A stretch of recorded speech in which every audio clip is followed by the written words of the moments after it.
computer. Okay. So hi, everybody. Welcome. As you probably know, my name is Carol Stern, and I'm the librarian here at the Glen Cove Public Library. Before we begin, I just want to tell you what our next book is on August 15th at 2 o'clock. The book is The Measure by Nikki Ehrlich. I don't know if anybody read it, but it's a very interesting read also. I'll send out a Zoom link tomorrow or the day after, so you can sign up if you don't go to our webpage and just sign up by yourself.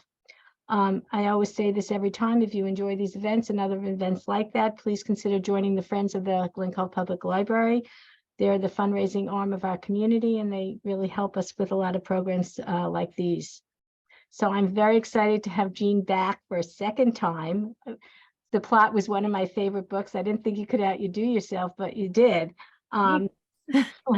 So I'll just tell you a little about Jean. She was raised in New York City and educated at Dartmouth College and Clare College in Cambridge. While living in England, Jean met Irish poet Paul Muldoon, and they married in 1987. They have 2 children.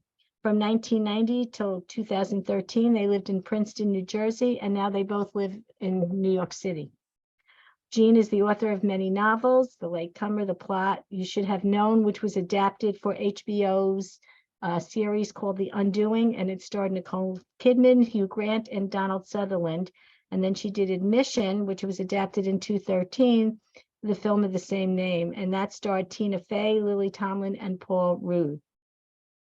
She's written many articles and essays for many publications, including Real Simple and the Modern Love column in the New York Times.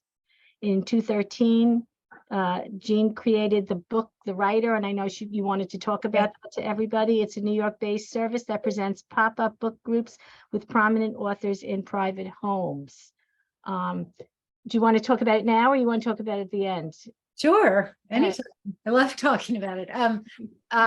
It actually grew out of something I used to call the Meet the Author book group that I ran when I lived in Princeton. And at that point, it was a fundraiser for a local charity, and people would make a donation to the charity in order to be in the book group. And it was just like a regular book group, except that the author was always there. And when I moved back to New York, I thought maybe this can be some kind of a business or a service. So gradually it evolved into its current form, which is we run these things called pop-up book groups. And it's not like a regular book group where you're tied in. You have to go to every one, whether you like the book or not. You just sign up for the events that you're interested in. And they're concurrently in person and online. There's no limit to the online participation. But we limit the in-person to 20 people, and some of them do sell out quite fast because, they're great authors, and, Elizabeth Strout in a living room with, 20 people is a pretty special experience. So we post the list twice a year. I'll be posting the fall schedule in early September. We do have a priority list made of people who have previously attended, and they get a head start of 1 week. So you may find when you get on there, if it's your first time, that events that you want to attend in person are already sold out. But if that happens to you, I really encourage you to put your name on the waiting list, because we always have openings, usually at the last minute. So if you want Elizabeth Strout, not that she's on the fall schedule, but we do have Mona Simpson, Rebecca Mackay. We have a biography of George Balanchine. We have really, really good books this fall. If the one that you want is sold out, just put your name on the wait list, and hopefully it'll work out. We tell you about a week beforehand where the event is. If you happen to live in New York City and you have a big living room and you don't mind having 20 strangers in your living room, you can be a host too. So contact me if that describes you. But we'll let you know a week before where it is. It's almost always on the Upper West Side or Upper East Side. And then you just come along with your book, and we all talk about the book with the author. So that's it. Sounds great. It is. Yeah, that's it. So oh gosh, we had, just to say, We had one a few months ago with Congressman Eric Swalwell talking about the January 6th report, which was so mind-bending. He had to leave the room in the middle to go be on MSNBC and then come back. It was like, that has never happened before. We're all on our phones, like watching him on MSNBC, and then he comes back in and finishes the event. Man, that was so special. Wow. Anyway, they're all great, but that They one. all sound pretty special, yeah. So the Latecomer, as I said before, I thought it was great. The twisting and engaging plot, the complex relationships, the political points of view, and the fast-paced story. I couldn't put this book down either. So if you have any questions, you can post them in the chat, or you can ask after the book talk is over. We'll let people unmute themselves, and we can, if there's time, we could do that also. So how did you come up with the idea for the Latecomer? I had heard in a previous interview that your editor rejected the book initially. Can you talk about 3 times? No, twice. tell us what the problem was and how much of the book was revised or rewritten? Oh my gosh, I have never written a book that went through so many iterations and variations. It truly was the most difficult book I've ever written. So I'd been working on the book for a long time. And I think that the first inkling of it was a memoir that I read. Actually, we did a book group with this author years ago when I lived in Princeton. She's an English writer named Susie Boyd, and she wrote a memoir, a very good memoir called My Judy Garland Life, about her family. And her family was a kind of a famous family. I think her grandfather was Sigmund Freud. And it was a very bohemian family. And during the 60s and 70s, they were sort of gallivanting all over the world and having all these adventures. But by the time she was the last child by quite a stretch. And by the time she came along, it was just her and her mom. The parents had divorced. I think a lot of the other kids were already out of the house, and she had a very different family, a very different childhood. And I began to think about what it's like to sort of miss your own family and be born so much later that you have just a completely different experience. So I think that was like the first, seed of it. And then I kind of added in the whole assisted fertility piece, which is of course not at all exotic to us. I mean, we all know somebody who has,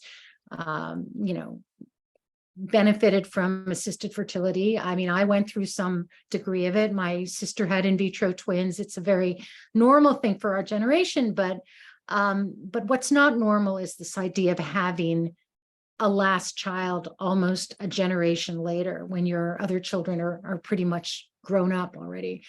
And so I began to think about that. And then I think in retrospect, probably the biggest part of the problem with the book, and the reason that it got rejected multiple times before I got it right, is that I was so concerned with not making anybody's story less interesting than other people's stories. So you've got 3 triplets, you've got 2 parents, and then you have this other child. And I was very conscious of, I didn't want the reader to say, oh, it's a chapter about this one. Well, this one is boring. I wanted them all to be so interesting that I kept sort of heaping more and more onto the plates of these various characters.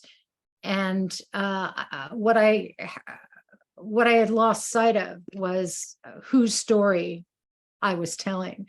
And there was a who, as those of you who've read the book know. And I think I populated the forest with so many trees that I couldn't see the forest for the trees. So there was a lot of kind of moving pieces around and trying to make it work this way and trying to make it work that way. But the whole kind of soul of the book, I had neglected.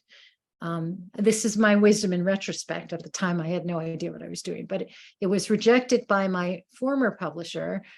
And then it was rejected by my current publisher, where my editor had gone after she left our former publisher. And she didn't really, even though she's a very brilliant woman, she knew it wasn't right. She knew it wasn't working, but she couldn't quite put her finger on why. And then after the second rejection, I sort of came up with this crazy idea that turned into the plot. And my editor said to me, why don't you write that book? Just put down the Latecomer and write that other story that you were telling me. And that's what I did. And that sort of dovetailed with the first 6 months of the pandemic. A pandemic I sadly anticipated and was so terrified about that that wasn't helping with my, general state of inability to write. So that's what happened. And for those, many readers who had never heard of me before the plot came out, and then noted that merely a year later, I published a 450-page novel, they could be forgiven for thinking that I just crashed out this 450-page book. In fact, I had been working on it for years before the plot was finished. It's so interesting. Well, how many times did you rewrite it? I mean, how many? Oh, so many. I mean, there was a version of this book where the entire Oppenheimer family was on a boat going around the world. There was a version where they go to Stuttgart to make a documentary with Stella about Joseph Oppenheimer. I mean, it was crazy. There were all kinds of things were happening in this book.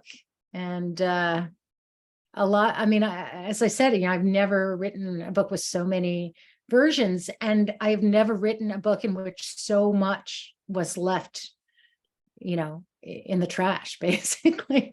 So many pages were written and discarded, quite demoralizing. But, at the end, I really felt I got it. I got the book that I had wanted to write. It's not perfect. There are a few things that I'm still not happy with, but it's pretty close. So did you like the complex relationship of the triplets that you put in there? Well, sure. I mean, aren't other people's families just endlessly fascinating? Maybe they make us feel that our own are not quite as crazy as we fear. But the most asked question that I get is why? Why do they hate each other so much? And yeah, why?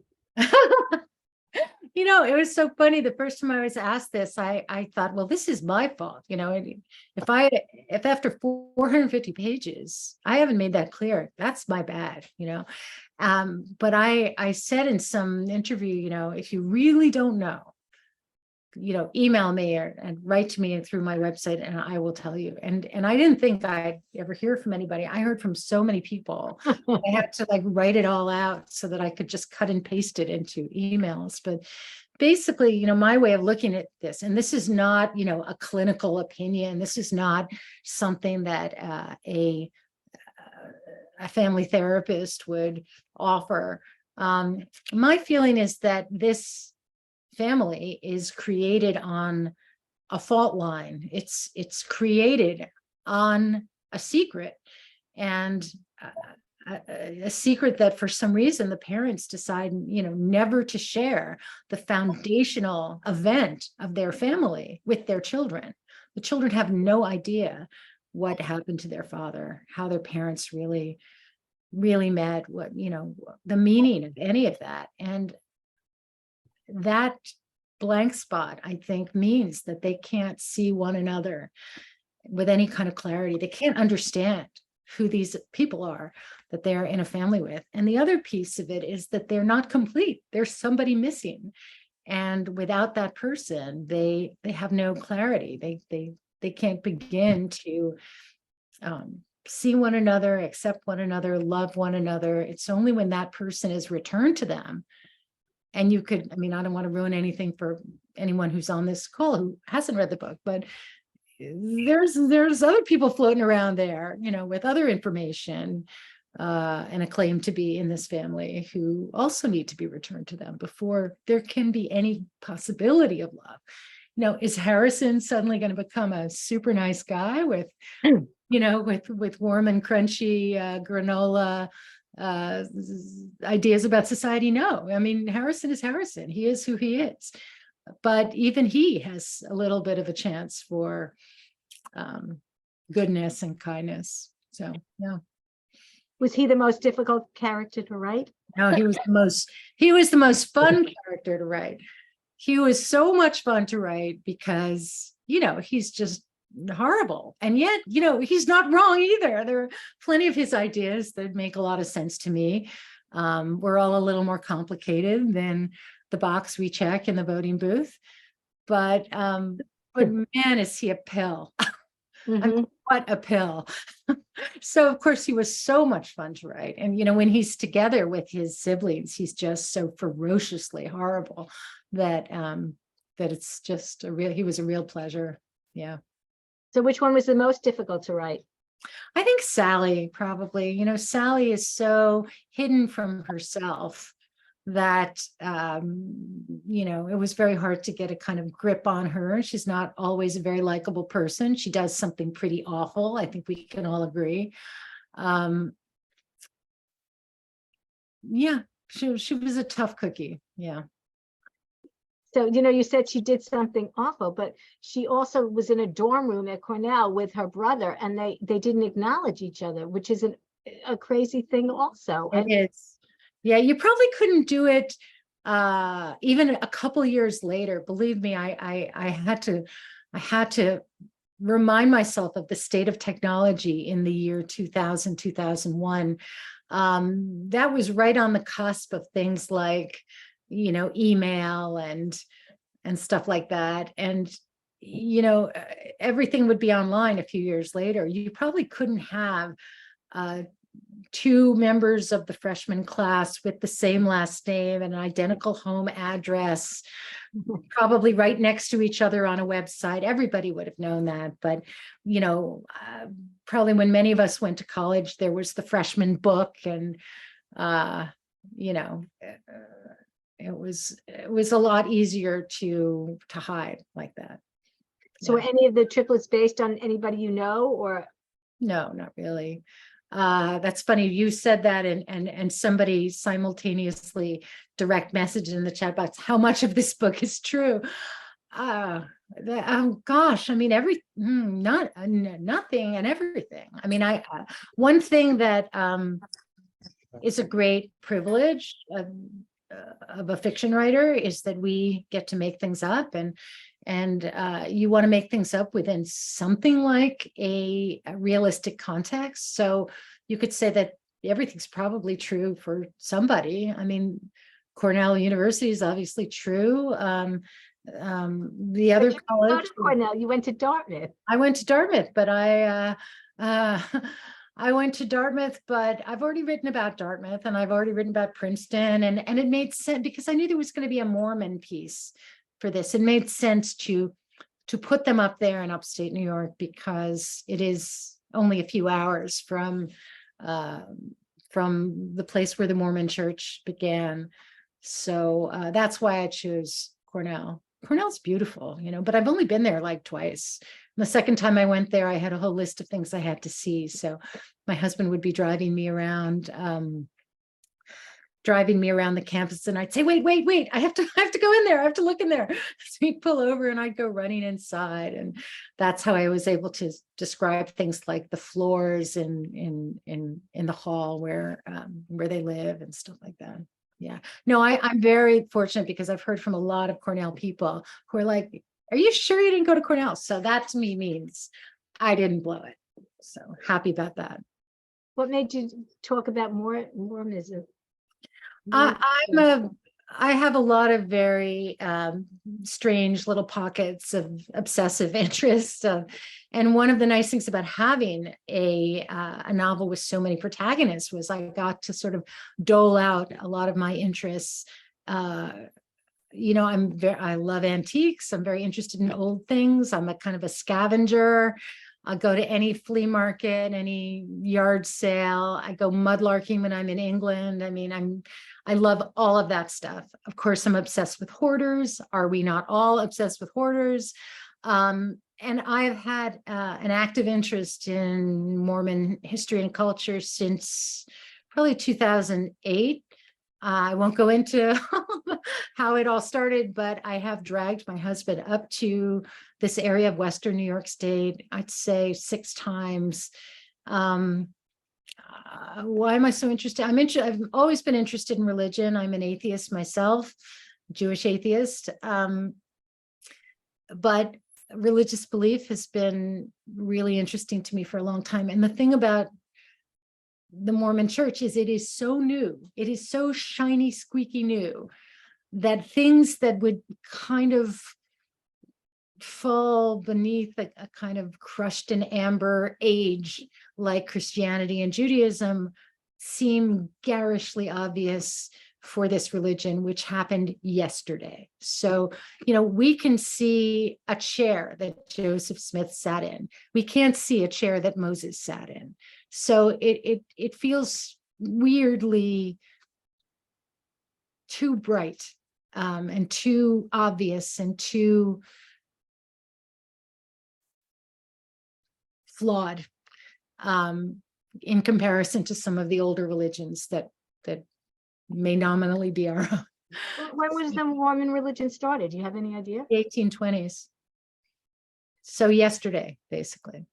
Right. And, it's such an American story. It is the American story. And the whole purpose of Mormonism was to bring Jesus to America, to make him appear here. And it co-opts a lot of Judaism too.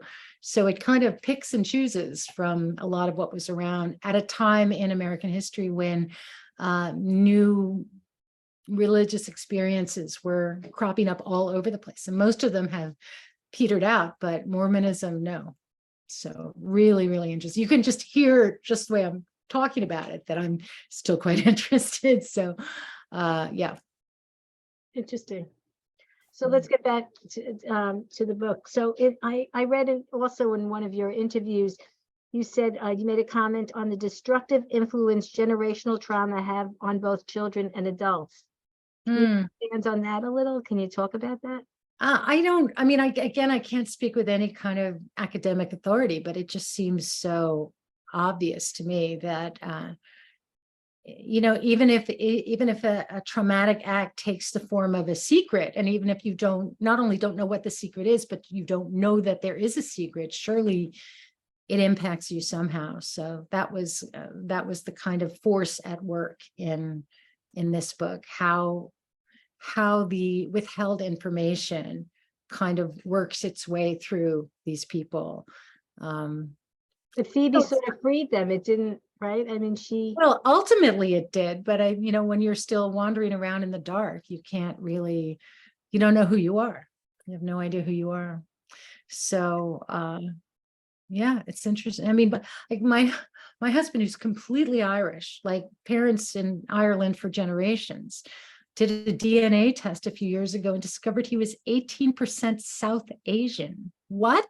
Like, that makes no sense at all. So, I mean, I think there are a lot of these stories that are coming out now. One of my college classmates, I was at my college reunion about a month ago, and he told me he just discovered via DNA that he's half Jewish, and he was raised as a complete WASP in Rhode Island and third generation Dartmouth, the whole thing. And yeah, so I mean, there are a lot of secrets out there still waiting for us to discover them. But this secret in this family was an interesting secret because it to me, it wasn't such a terrible secret. Why all the secrets? Like, what was the father doing? What did he, what was his goal to do this? Did he think that he wasn't deserved of his children? I think he didn't feel that he deserved anything really, and was sort of living his life along that principle that he wasn't, these things were not coming to him. And then suddenly he had love and he had redemption long after he had stopped looking for them, and it changed the trajectory of his life. So one of the things about writing fiction, especially a long form like a novel, I'm not a short story writer, is that when you start a book, you don't know what you're doing. I mean, you don't know who these people are. You don't know what they look like. You don't know what they sound like. You don't know why they're important enough to be in your book. You don't know why they should demand anybody's attention, let alone their time, their money if they're buying a book. You are really struggling with these people. And then if you're lucky, eventually they reveal themselves and they are important. So in the case of the father, I was well into this book. I mean, the focus was really on the kids. I didn't know much about the parents, and I had no idea who this guy was, who the father was. And I was on a train between New York and Washington, and I'm sure we've all been on this train, and you go through Philadelphia and you can either see the stadium of the University of Pennsylvania or maybe some of the hospital buildings from the train. And I was looking out the window of the train, and I remembered a boy that I had known when I was in high school. He was at the University of Pennsylvania, and he was in that accident. He died in that accident, which happened, I want to say 1979, 1980. And this was an accident with 4 young people from the University of Pennsylvania. The driver survived, his fiance died, his best friend died, and a 4th person in the car survived. And I hadn't thought about that accident in a long time. And I remembered the driver, and I had occasionally thought of him afterwards and wondered what his life must have been like. And I mean, these were not random people in the car with him. These were the most beloved people in his life. And he lived and they didn't. And it was one of those, I remember it involved a Jeep. And I remembered that there was not any feeling of fault. This was something that had just happened. This car had just flipped over. And the minute I had that memory, I thought, that's him. That's the guy. That's who I'm writing about. So if you're really lucky, this kind of thing happens, and then you kind of go phew, and you can, you can incorporate this into your books. If you're not lucky, then that's why you'll get to the end of a novel and you just say, well, I have no idea who that person was, nor did I care. So that's a case where, the good thing has not happened. Well, your characters were caring, but I don't know if I understood them well. Like, he loved his art more than Sally loved his art more than he loved his family. Yeah, Wow. he did. Many people do. Weirdly enough, there is, as people who've read the book will know, there's a lot of modern art in this book. That's actually a thing that I'm not particularly interested in. I had to do a lot of research, and I had a friend who kind of advised me in creating this fantasy collection. But yeah, I mean, for all of my personal interests that I stuffed into this book, that's one that I had to kind of go to the mat and do a lot of research about. Yeah. Do you like art better now? It's not my thing. If I go to a foreign city, I'd rather go to the flea market than the world famous art museum. But when you're traveling, you kind of have to. Like, you can't go to Paris and not go to the Louvre. You just have to. So right. So let's go back to Harrison for a minute. Why did you choose to send him to Rourke College? How do you say it? Rourke. Rourke. And is that based on a real college, or? And he didn't. Semi-based. It's well, first of all, there's a book in this novel called Colleges That Change Lives, and that's a real book. It's been around since the 80s, I think, although there are new editions every few years. And always in this book has featured, every edition has featured a college called Deep Springs, which is located in California. And Deep Springs, although it has finally admitted women, was always an all-male, tiny thing. I think there are 30 students.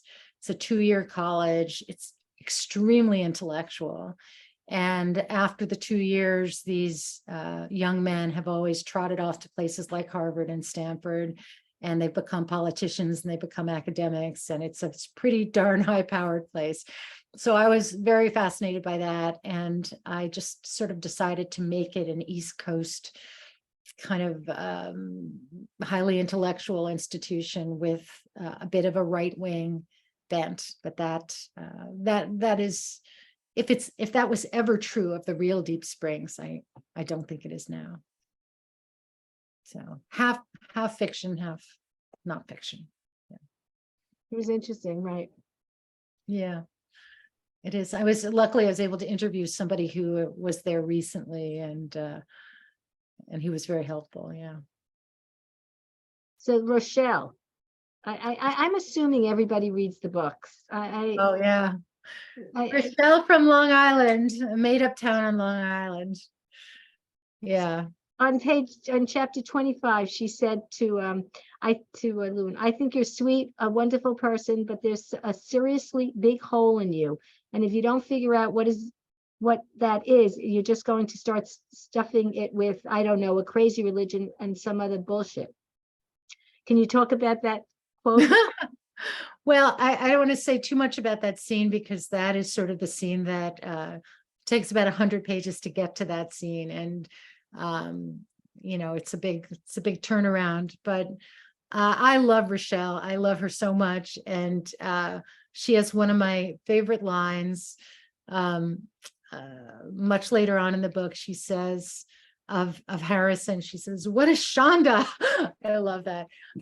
Rochelle is, she's a tough cookie. She's from Central Long Island. She's smart as a whip. She doesn't get her acne under control till she's almost 40, but she is just a pistol, and she is right in the middle of this family without knowing how much in the middle of it she is.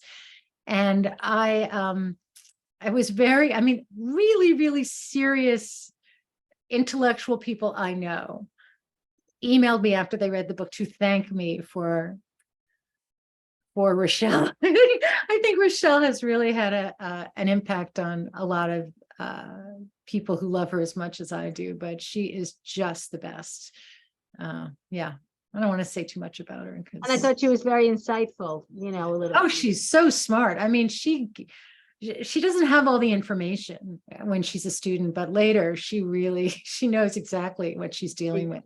Yeah. But she's a really good egg, and she's great. I don't know if any of you guys have listened to the book.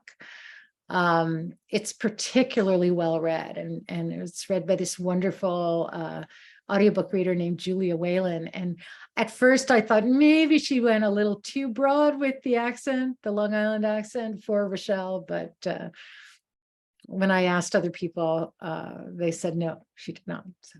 Do you get to pick the narrators for the audiobooks? Or? I did. But when I heard that Julia Whalen was interested in recording it, I was just, because I listen to audiobooks all the time, and she's the Meryl Streep of audiobooks. She is so good. And, if you're an audiobook listener, basically anything she's reading, you should listen to. She's that good.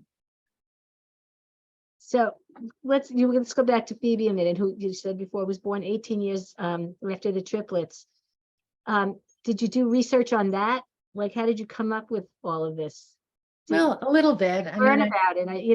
Do you know somebody well, you said your sister went through it, but.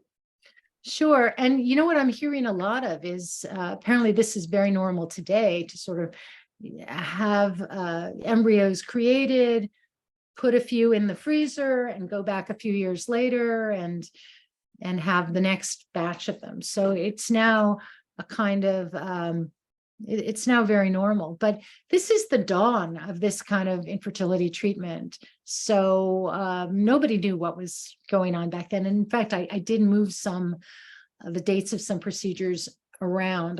There was one that I jumped the gun. I had to jump the gun because I was working with a particular historical event that I could not move. So I was better to move the inception of this particular infertility procedure.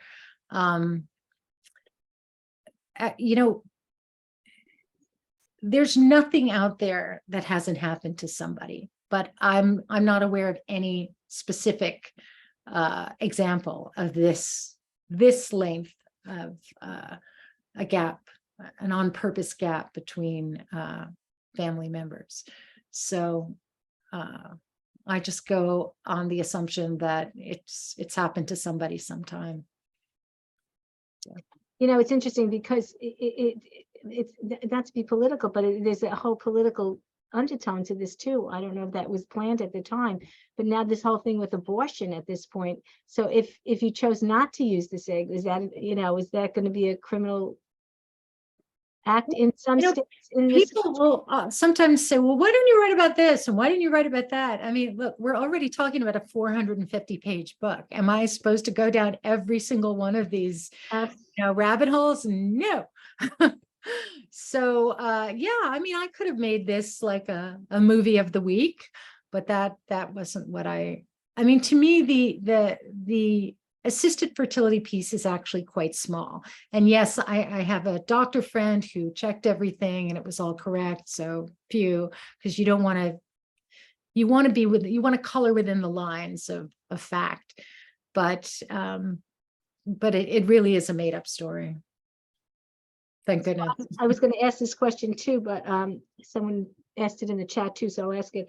When did you decide Phoebe's identity is kept hidden through most of the story? When can you talk about that? When did you decide to reveal it? Well, that's that's part of the big revelation that I experienced. From really not understanding what was wrong with this book to suddenly realizing that I had omitted a kind of personal understanding of whose story I was telling. That's something that came after I had put it down, written the plot, come back to it, and then I saw it right away that that's what was missing, this kind of central viewpoint and voice. The voice is the viewpoint.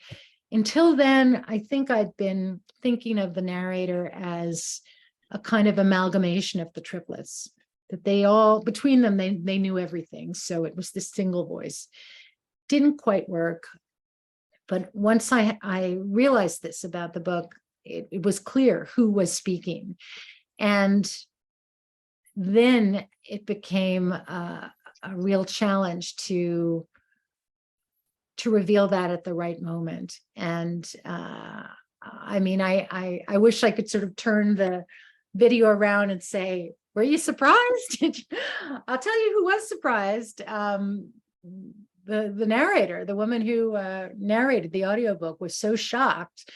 She first read the novel before she recorded it, that, I mean, when she got as you know, if you've read the book, there's one paragraph where everything just turns around, and she said she stood up. She literally stood up, sitting alone in a chair in her room reading the book, and she just stood up.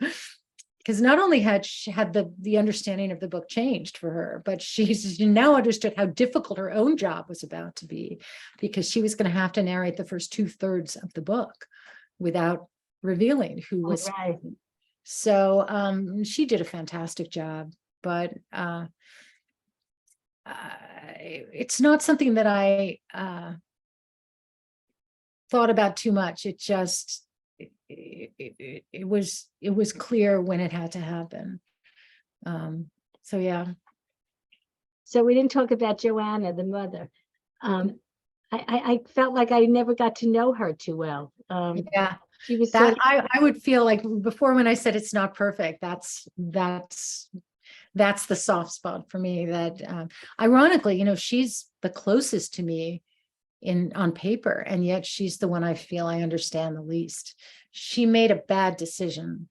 And yet, as I had lunch the other day with a woman whose long marriage is about to end. And I said, yeah, but you have your kids, how bad a decision can it be if you have your kids? So I'm sure she feels that way towards the end of the book, that she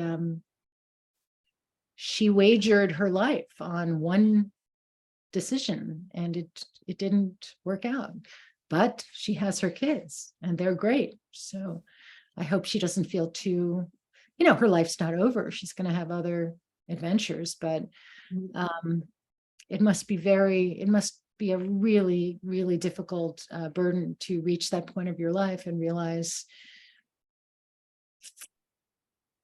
you might have taken the other road. And she was so sad. She tried so hard to be such a good parent and do the right thing. And If only it were that simple. that's true. That's true. So a couple of your other movies, books have been made into movies. Is this book going to be made into any? Yeah, both the Latecomer and the plot are going to be made into limited series. But as you all know, there's a writer's strike on now, so nothing is happening. We were almost in production on the plot, but that's been delayed. And we have to wait for the writers to get the contract that they need for things to start up again. But yes, these two are going to be made both by the same person. So that's really exciting. Did you cast any of the characters? Or you never got that far. Well, Mahershala Ali is going to star in the plot. So that's great. And that's the only person so far. This writer strike's been going on a while already. I know. Let's get going, guys. But we have to support them. I mean, everything is changing in that world, and they really need the security of knowing where they stand, their contracts. So there was another interesting thing that I thought you did, which is not so related to the book, but the Seder that you described, the orange on the Seder plate. Yeah. That's like a new custom. Like what? Oh, it's not that new anymore. They were doing that back in the 80s, I think. And I've heard a lot of explanations about it. The one I remember is it's not called for, but it's not prohibited, so it's a kind of pushing the boundaries of, what the Seder is and what we're allowed to do with it. But yeah, that was I'm not a particularly active Jew. And we only recently started to have Seders in our family. So I'm not drawing on a lot of personal experience here, but there was a lot of research involved in that chapter. It was a lot of fun to write. But there's nothing like the fear of bringing born again Christians to your Seder and hoping it doesn't blow up in your face, which it pretty much does for Lewin. But, do you want to explain what the orange means? Well, it just means, kind of means whatever you want. I mean, I've heard it described as like women, the presence of women, the presence of the unexpected. Just because something isn't called for doesn't mean it doesn't belong just as much. And I don't know. I mean, I don't think we've ever put an orange on our Seder plate, but it just seemed like the kind of thing that would happen in a college Seder. Yeah. It's a little more progressive, right? Yeah, very progressive Seder. Yeah. Well, I mean, they were very welcoming to the strangers in their midst, even when they began to pray. So, yeah, got to be polite. I liked all those little touches. I thought that made the book, little unique. Thanks.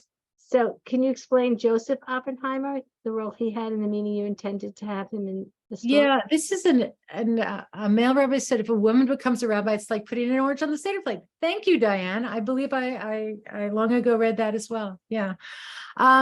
So this is a good example of how things change when you set off on a long work like a novel.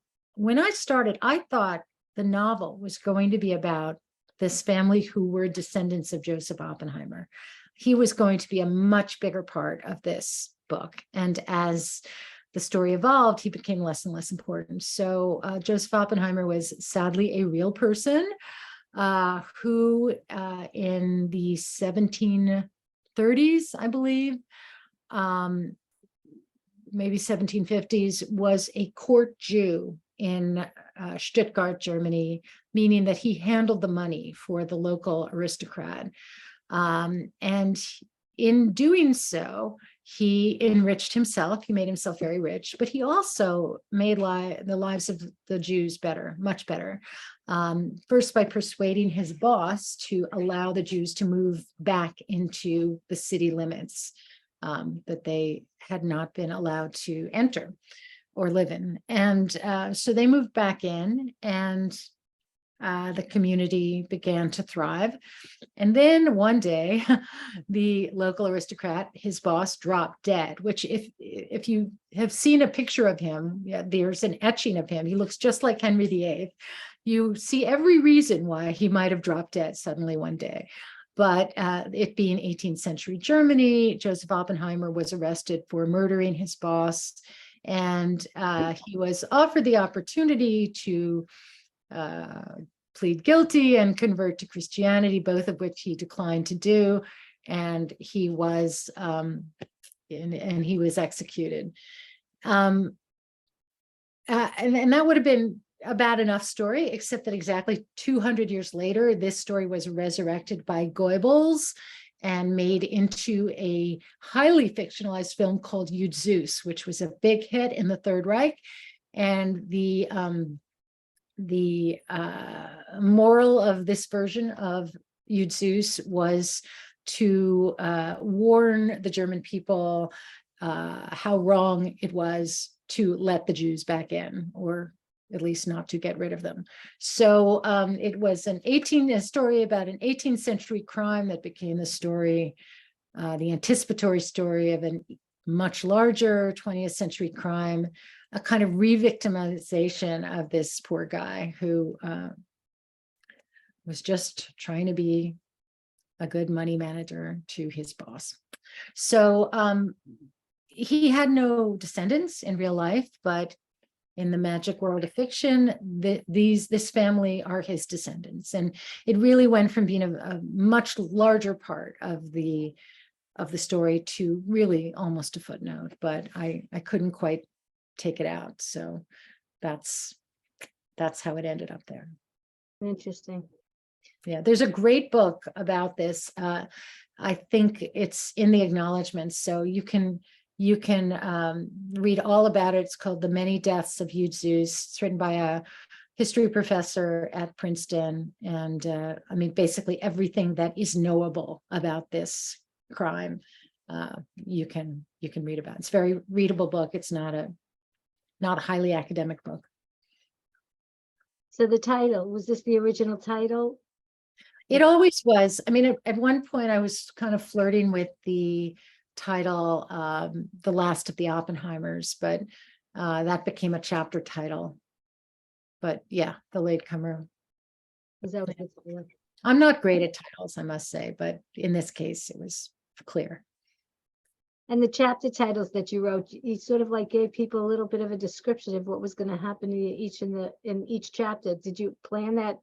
Well, yeah, that's kind of an 18th century thing. If any of you have read Tom Jones or Clarissa or any of those 18th century novels, there's often in which our hero goes to the market or stuff like that. And in the very brief time that I was in academia, never really intending to stay, my area of interest was 18th century fiction, and it was a little homage to that. But also, when you have so many protagonists, it's a way of saying this chapter is going to be about Harrison, this chapter is going to be about Sally. And I mean, I've never asked the readers whether that was helpful to them, but it seemed to me that if I were a reader of this book, it would be helpful to me. So yeah, I thought it was very helpful. Good. Very good. So I'm almost done with my questions, but I just have to tell you, you mentioned the Moosewood restaurant in Ithaca, New York. Mhm. I have to say that was one of my favorite cookbooks in college and right after. Oh, all of us. We're all chopping the broccoli and shredding the cheddar. I mean, that's all we cooked out of. It's like my head, I lit up when I read that. Yeah, it's a real cultural touchstone for a lot of us, I'm sure. So It's still there. So Moosewood is still there.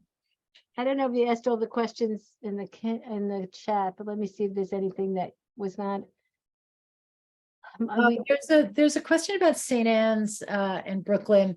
I do know St. Anne's. I have close friends who sent their kids there, but even though it's not St. Anne's, but I will say that my own I went to Fieldston, as did my mother and my sister and my son, and I often write about Fieldston, even though it may look like another school. In fact, in You Should Have Known, which became The Undoing, the school is very different in the book than it was in the TV show, and that also was a kind of Fieldston.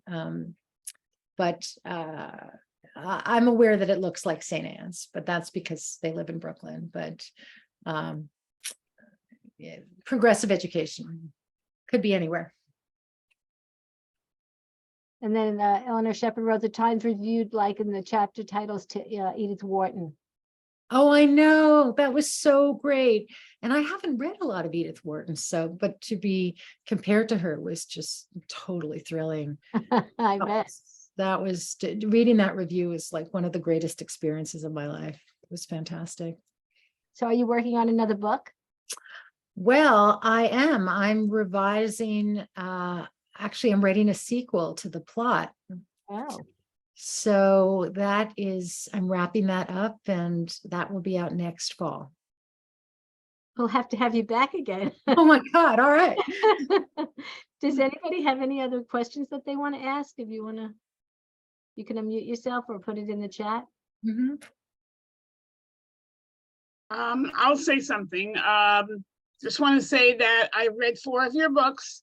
I have this waiting for me at the library. I'm picking it up tomorrow. Very looking forward to it, even though I've heard a lot about it today. So thanks for all your writing. I love it. Well, I hope I haven't ruined any. No, not at all. I'll forget by the time I read the book. Don't worry. And I also like that you said you're a Jewish atheist, because I am in the same boat. And what I usually say is born Jewish, but practicing atheist right now. But I like the Jewish atheist very much. So thanks for that. Well, it's a special religion where you get to be both. I mean, if you're a Christian, you don't get to be a Christian atheist, but we're special. So it's a good way. We're special in a good way. Yeah. Yeah.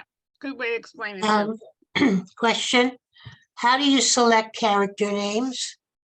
Oh, that's a good question. Sometimes I try to get a little extra out of them. You know, something like, well, Phoebe, you know, in the novel, her sister says, you know, I named you because I wanted you to be like a phoenix. I wanted you to rise out of this devastation. But usually you don't have an opportunity to get that special extra thing. In fact, I can't remember a protagonist where I really got something extra, but you don't want to do it lightly. You don't want to just pick. It has to make sense. Symbolic of sorts. Yeah, but you can't be like heavy-handed about it. Like one of my favorite novels of all time was The Women's Room by Marilyn Fish. And you know, she named her character Mira because she's a mirror. Yeah. You know, I read that. I'm not making it up. She's a mirror for women. Okay. You know, there's a bit of a kind of parable about that book. So that makes sense. And the man in that book was Norman. He was a normal man. Norman and normal. Yeah, Mira and Norman. So, and you know, I read the book. It didn't occur to me while I was reading the book, but it made total sense later. If there's an opportunity for something extra, yeah, but usually there isn't. You just want it to make sense culturally. You don't want it to, you know, you wouldn't have called, you know, the mother Lulabelle. It wouldn't make any sense. But Johanna made sense, you know. Thank you. Thank you. And by the way, Sallow, I grew up with a Sallow. My parents had a dear friend named Sallow, and for years I assumed that it was a nickname for Solomon. But it wasn't. He was named Sallow. He was born in Hungary, and that was his name. So that was a little homage to him. Yeah. So Eleanor Shepard wrote, talk about the characters who don't. How do you explain the disconnect between the? We did cover that actually. We covered that extensively. So I'm not going to go back, but yeah. Sorry about that. Do I consider the book of satire? Yeah, I actually do. I do in many ways. I mean, a lot of it's quite serious, but one of the things that gives me the most pleasure is when people tell me that they can't tell what my politics are from my fiction, because I am an equal opportunity maker of fun on both sides. And we have ample opportunity at this particular moment in time to satirize the ridiculousness on both sides of the divide. If you want to know, I am a card-carrying Democrat. I am appalled by what has been happening in our country for the last 6 years. But we have ridiculousness on our own side as well. Well said. I'm sure I'm not telling you anything you don't know. But yeah, plenty of room for satire, and in all of my books, I think there's plenty of it. Well, thank you so much, Jean, for doing this again. We really Thank you, Carol. maybe next time you'll come in person. Oh, I'm happy to come in person. And I'm just going to go into the Book of Mormon. Yes, Book of Mormon is so great. Okay, so I'm just going to put for those of you who came in late, www.booktherewriter.com. And how this works is just go to the website, put your name on the mailing list. Don't worry that you're going to hear from me every 3 minutes. You won't. You'll hear from me like maybe 4 times a year. And the most important times are beginning of September and usually January for the winter spring events. And we have a lot of people coming in from Long Island, Westchester, New Jersey. They come in with friends, they make an evening of it, or you can always stay home and watch in the comfort of your own home. And would love to meet you guys. Anybody who comes in, just I'm there every time. So it's a lot of fun. Well, thank you, thank you, thank you. Okay, Carol, thanks for asking me again. And bye, everyone. Bye, thanks a million. Thank you so Carol. much. Thank you. Carol, you're great. Thank you. You're welcome. And this discussion is being recorded. So Linda, I think you came in late, Linda, so you could just review it on our website. Thank you. It's very interesting. Thank you for all coming.